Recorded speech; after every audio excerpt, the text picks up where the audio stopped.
கிறிஸ்துவுக்குள் மிகவும் பிரியமான கர்த்தருடைய பிள்ளைகளாகிய உங்கள் யாவருக்கும் ஆண்டவராகிய இயேசுவின் நாமத்தினாலே அன்பின் வாழ்த்துக்களையும் ஸ்தோத்திரங்களையும் தெரிவித்துக் கொள்கிறேன்.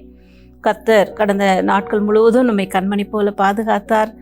அருமையான வாக்குத்தத்தமான வார்த்தைகளை கொடுத்து நம்முடைய வாழ்க்கையில் அவைகளை நிறைவேற்றி வருகிறார். இந்த மாதத்திலும் கர்த்தர் நமக்கு விசுவாசிக்கிறவர்களுக்கு எல்லாம் ஆகும் என்று சொல்லி நமக்கு வாக்கு பண்ணினார். விசுவாசத்தோடு கூட நாம் சந்தேகப்படாமல் நாம் எந்த ஒரு வார்த்தைகளை நாம் சொல்லுகிறோமோ அதை அப்படியே ஆகும்படி கர்த்தர் செய்வார் என்று சொல்லி நமக்கு வாக்கு பண்ணினார். அதை தான் நான் கடந்த வாரங்களிலே நாம் தியானித்து கொண்டு வருகிறோம்.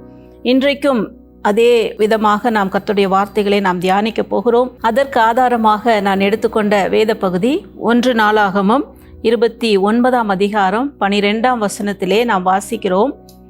ஐஸ்வர்யமும் கனமும் உம்மாலே வருகிறது, தேவரீர் எல்லாவற்றையும் ஆளுகிறவர், உம்முடைய கரத்திலே சத்துவமும் வல்லமையும் உண்டு, எவரையும் மேன்மைப்படுத்தவும் பலப்படுத்தவும் உம்முடைய கரத்தினால் ஆகும் என்று சொல்லி இந்த வசனத்திலே நாம் வாசிக்கிறோம். எவரையும் மேன்மைப்படுத்தவும் பலப்படுத்தவும் கர்த்தருடைய கரத்தினால் ஆகும் என்று சொல்லி நாம் பார்க்கிறோம். நாம் கடந்த வாரங்களிலே நாம் தியானித்தோம். விசுவாசத்தோடு கூட நாம் சந்தேகப்படாமல் எவைகளை சொல்லுகிறோமோ அவைகள் அப்படியே ஆகும் என்று சொல்லி நாம் பார்த்தோம். விசுவாசிக்கிறவர்களுக்கு எல்லாம் ஆகும் என்று சொல்லி நாம் தியானித்தோம். அப்படிப்பட்டதான வார்த்தையை சொன்ன யோசுவாவினுடைய வார்த்தையை கேட்டு சூரியனும் சந்திரனும் தரித்து நின்றது என்று சொல்லி நாம் தியானித்தோம். இன்றைக்கு நாம் பார்க்கிறோம் கர்த்தருடைய கரத்தினால் ஆகும் என்று சொல்லி நாம் பார்க்கிறோம்.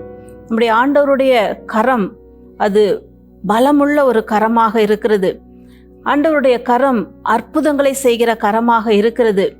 வேதத்திலே விதமாய் ஒரு வார்த்தை சொல்லப்பட்டிருக்கிறது. சங்கீதங்களின் புஸ்தகம் 89ஆம் சங்கீதம் 13ஆம் வசனத்திலே கர்த்தருடைய கரம் பராக்கிரமம் செய்யும் என்று சொல்லி நாம் பார்க்கிறோம். அப்படிப்பட்டதான ஒரு பலமுள்ள கரமாக கர்த்தருடைய கரம் இருக்கிறது. அவருடைய கரம் உயர்ந்திருக்கிறது என்று சொல்லப்பட்டிருக்கிறது. அப்படிப்பட்டதான கரத்தினாலே எல்லாம் ஆகும் என்று சொல்லி இன்றைக்கு நாம் பார்க்கிறோம். அந்த வசனத்திலே நாம் பார்க்கும் பொழுது எவரையும் மேன்மைப்படுத்தவும் பலப்படுத்தவும் அவராலே ஆகும். அப்படி என்றால் தாழ்வில் இருக்கிறவர்களை அல்லது வெறுமையில் இருக்கிறவர்களை, வறுமையில் இருக்கிறவர்களை, ஒன்றுமில்லாமல் இருக்கிறவர்களை மேன்மைப்படுத்த என் தேவனாலே ஆகும்.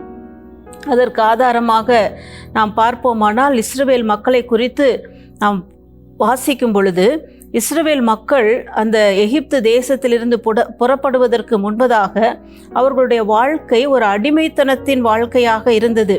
ஒன்றுமில்லாத ஒரு சூழ்நிலை, வெறுமையான ஒரு சூழ்நிலையிலே அவர்கள் காணப்பட்டார்கள். ஆனால் கர்த்தர் அந்த எகிப்திலிருந்து தம்முடைய ஜனங்களை அவர் மீட்டு கானானுக்கு நேராக அவர் நடத்தும் பொழுது, எகிப்திலிருந்து அவர்கள் புறப்படுகிற அந்த நேரத்திலே அந்த மக்கள் தங்களுடைய அயலகத்தாரிடத்திலே போய் அவர்கள் பொன்னையும் பொருளையும் அவர்கள் கேட்கிறார்கள். அப்படி அவர்கள் கேட்கும் பொழுது அந்த ஜனங்கள் எல்லாரும் அவர்களுக்கு கொடுக்கிறதை நாம் பார்க்கிறோம். அப்படி அவர்கள் கொடுத்த பொழுது இஸ்ரவேல் மக்களுடைய நிலை எப்படி மாறினதென்றால் அவர்கள் வெள்ளியையும் பொன்னையும் உடையவர்களாக அந்த எகிப்து தேசத்திலிருந்து அவர்கள் புறப்பட்டார்கள் என்று சொல்லப்பட்டிருக்கிறது. அதுவரை அடிமையாயிருந்தவர்கள், அதுவரை ஒன்றுமில்லாதவர்களாய் இருந்தவர்கள் அந்த ஒரு ராத்திரியிலே கர்த்தர் அவர்களை மேன்மைப்படுத்தினார், கர்த்தர் அவர்களை உயர்த்தினார். கர்த்தருடைய கரம் மாத்திரமே இதை செய்தது என்று சொல்லி நாம் பார்க்கிறோம். பிரியமானவர்களே, ஆண்டவரால் கூடாத காரியம் ஒன்றுமில்லை. அவர் எல்லாவற்றையும் செய்ய வல்லமை உள்ளவராய் இருக்கிறார். ஒருவேளை இன்றைக்கு உங்களுடைய சூழ்நிலை ஒன்றுமில்லாத சூழ்நிலையிலே நீங்கள் காணப்படுவீர்கள் என்றால், வெறுமையான சூழ்நிலையிலே நீங்கள் இருப்பீர்கள் என்றால், மேன்மையான காரியங்கள் உங்களுடைய வாழ்க்கையிலே இல்லாததை போல் இருக்கும் என்றால், இன்றைக்கு கர்த்தருடைய வார்த்தை சொல்லுகிறது எவரையும் மேன்மைப்படுத்தவும் பலப்படுத்தவும் அவராலே ஆகும், அவருடைய கரத்தினால் ஆகும். இன்றைக்கு அவருடைய கரத்திற்கு நாம் கட்டளையிட்டு நாம் ஜெபிக்க போகிறோம். என்னுடைய கரங்களுக்கு கட்டளையிடுங்கள் என்று சொல்லி கர்த்தர் சொல்லுகிறார். அந்த கரத்தினாலே இன்றைக்கு நாம் அற்புதங்களை நாம் பார்க்க போகிறோம், அதிசயங்களை நாம் பெற்றுக்கொள்ளப் போகிறோம். வேதத்திலே நாம் பார்க்கிறோம், எஸ்ராவின் புஸ்தகத்திலே எஸ்ரா சொல்லுகிறார், என் தேவனுடைய கரம் என்மேல் அமர்ந்திருக்கிறது. அந்த கரம் எப்படிப்பட்டதா இருக்கிறதாம்? 8ஆம் அதிகாரம் 22ஆம் வசனத்திலே நாம் வாசிக்கும் பொழுது கர்த்தருடைய கரம் நன்மையானதாக இருக்கிறது என்று சொல்லி நாம் பார்க்கிறோம்.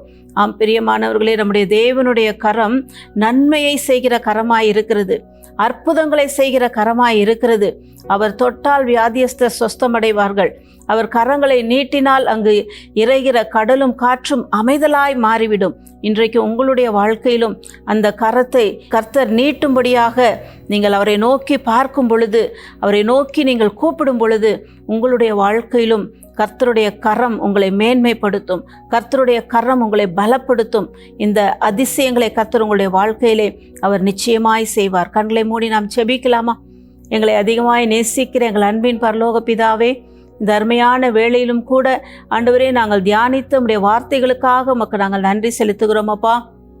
ஆண்டவரே, கர்த்தருடைய கரம் எவரையும் மேன்மைப்படுத்தவும் பலப்படுத்தவும் முடியும் என்று சொல்லி நாங்கள் பார்த்தோம். இந்த வார்த்தைகளை கேட்டுக்கொண்டு இருக்கிறவருடைய வாழ்க்கையிலே ஆண்டவரே அப்பா, வெறுமையோடு கூட ஆண்டவரே, வறுமையோடு கூட ஒன்றுமில்லாத சூழ்நிலையிலே ஆண்டவரே இருக்கிறவர்களாக இருப்பார்கள் என்றால் ஆண்டவரே, இப்பொழுது கர்த்தருடைய கரம் அவர்கள் மேல் இறங்கி ஆண்டவரே ஒரு அற்புதத்தை செய்யும்படியாய் நாங்கள் செபிக்கிறோம். என்னுடைய கரத்திற்கு கட்டளையிடுங்கள் என்று சொன்னீரே ஆண்டவரே, உம்முடைய கரத்திற்கு நாங்கள் கட்டளையிட்டு நாங்கள் செபிக்கிறோம் அப்பா. ஒவ்வொரு மேலும் கர்த்தருடைய கரம் ஆண்டவரே நன்மையாய் இறங்கட்டும் அப்பா. ஆண்டவரே, ஒவ்வொருவருக்கும் ஆண்டவரே உம்முடைய கரத்தினால் நீர் அற்புதங்களை செய்யும்படியாய் நாங்கள் செபிக்கிறோம் ஆண்டவரே. அப்பா, உமக்கு ஸ்தோத்திரம் அப்பா. ஆண்டவரே, உம்முடைய கரத்தினாலே ஒவ்வொருவரையும் நீர் மேன்மைப்படுத்துவீராக. தாழ்மையில் இருப்பார்கள் என்றால், தாழ்மைப்படுத்தப்பட்டு கிடப்பார்கள் என்றால் கர்த்தர் அவர்களை நீர் மேன்மைப்படுத்தி அவர்களை உயர்த்துவீராக. உம்முடைய கரம் அவர்களுக்கு பராக்கிரமம் செய்கிற கரமாய் இருக்கட்டும் அப்பா. அவர்களை பலப்படுத்தக்கூடிய கரமாய் இருக்கட்டும் ஆண்டவரே. நன்மை செய்கிற கரமாய் இருக்கட்டும். அன்பு கரங்களிலே ஒப்பு கொடுத்து செபிக்கிறோம் இயேசுவின் மூலம் பிதாவே, ஆமேன். கர்த்தருடைய கரம் உங்களை மேன்மைப்படுத்தும், உங்களை பலப்படுத்தும். ஆமேன்.